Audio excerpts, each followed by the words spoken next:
Every industry has its dark side. On today's episode of Driven Too Far, we're going to dive into 6 things you need to know about in trucking. Hello, I'm Andrew Winkler with Chief Carriers, and this is Driven Too Far, the truth about trucking, a podcast that helps over-the-road truck drivers balance career and family.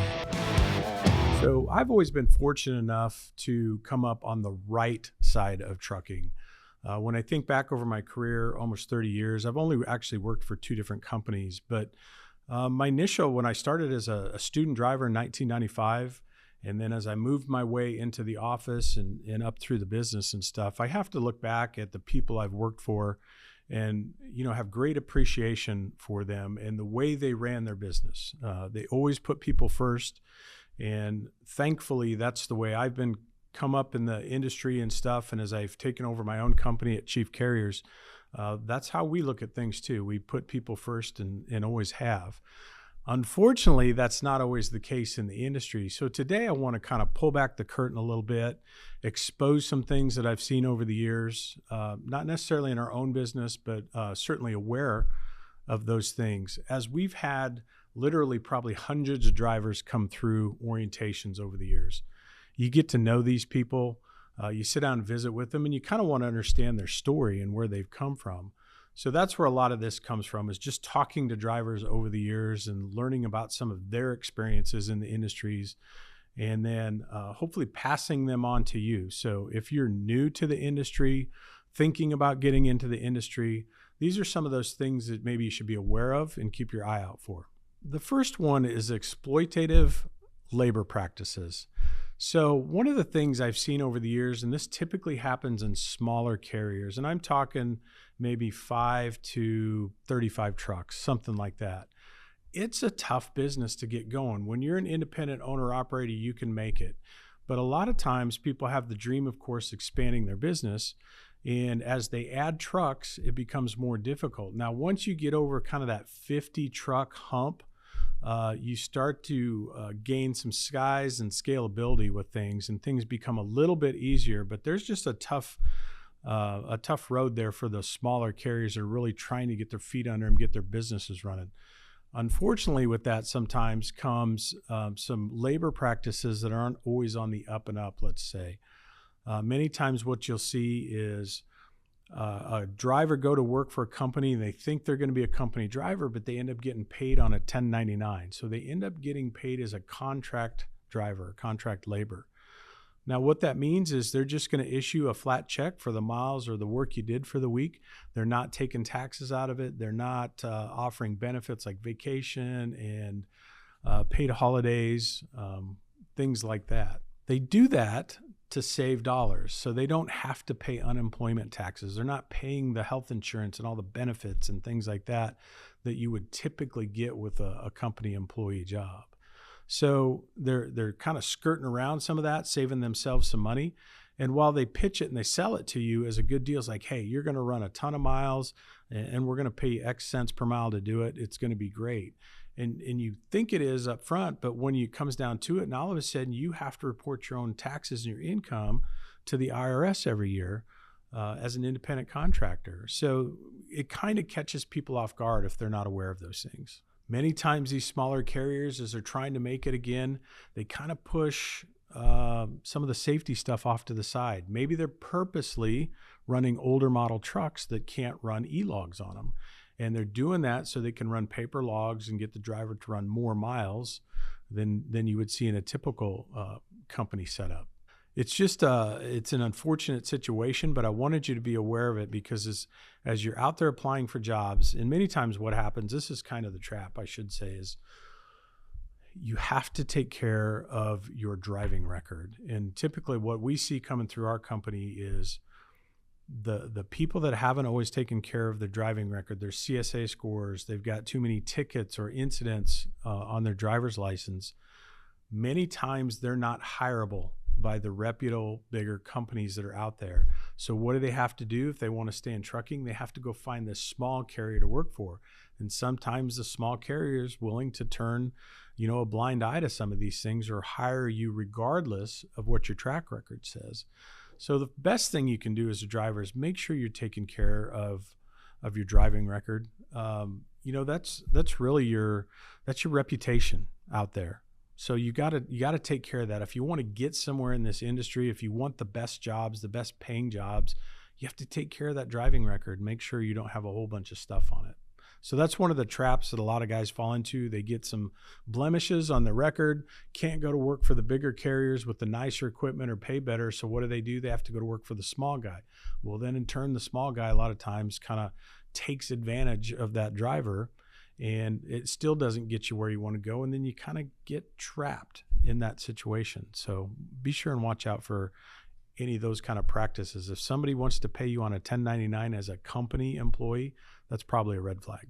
One of the other issues that pops up is the safety side of things, right? So, the big companies out there, the ones that have been doing it for a long time, they're doing it right, or most of them are doing it right, I should say. There's always an exception out there. But again, the smaller guys, if you're looking at a smaller carrier with just a handful of trucks, sometimes they're not really watching the safety things, and sometimes they're willing to run over hours or run more miles than you should in a day. Sometimes they maybe skip maintenance on the truck. So you've got some safety issues and concerns out there a lot of times with these small guys too.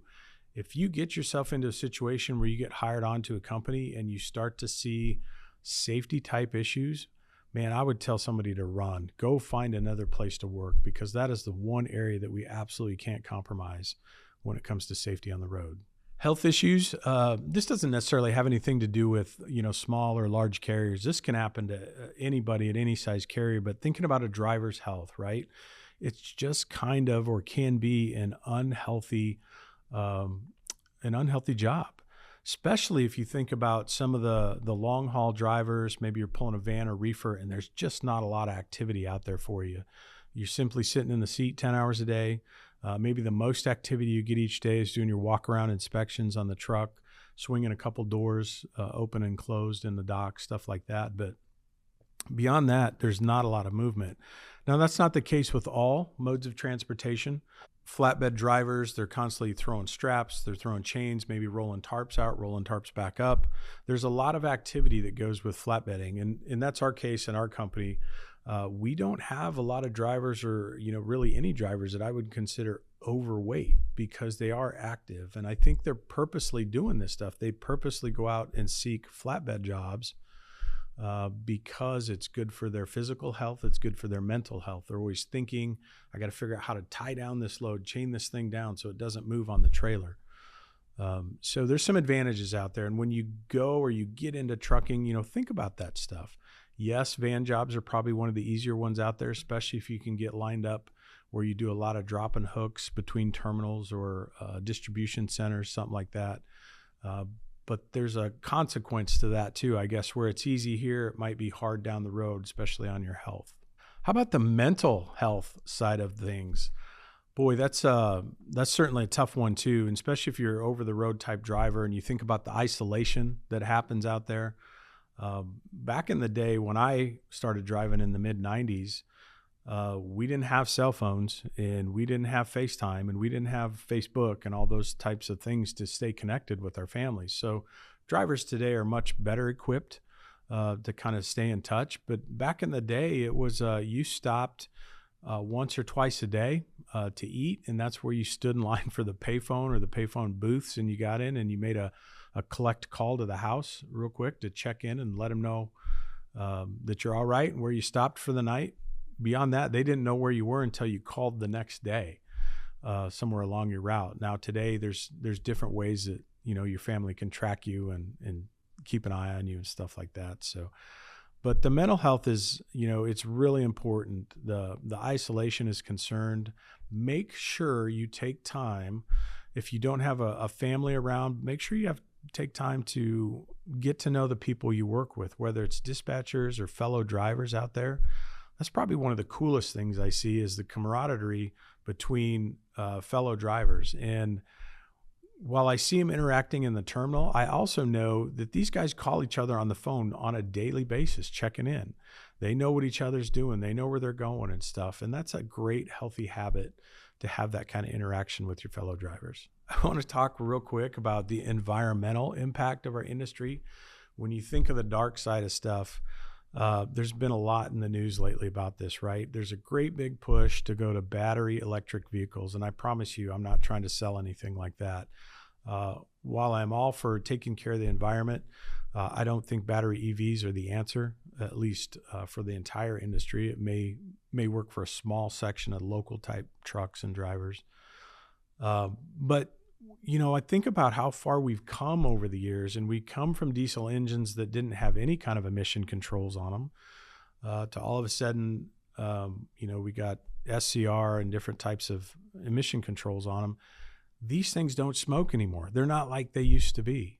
I always crack up because we're a flatbed carrier and we still go into places sometimes and they'll say, hey, this requires a smoke tarp on this load. Well, smoke tarps were originally a small tarp you put on the front or the nose of the load to protect it from the soot and the diesel engines in the stacks. Well, trucks don't smoke anymore. At least most of them don't. I know there's still a few old ones out there, but when you think about it, somebody's asking for a smoke tarp. It's like, really, what's the point? It's like, kind of need to come into today and get up to date on things. Most carriers, however, are responsible. We're part of SmartWay organization, which is a government organization that kind of tracks our footprint, our carbon footprint out there. And the goal is, every year you improve and you get better and you decrease your carbon footprint out in the transportation world. So we're part of that because we think it's the right thing to do.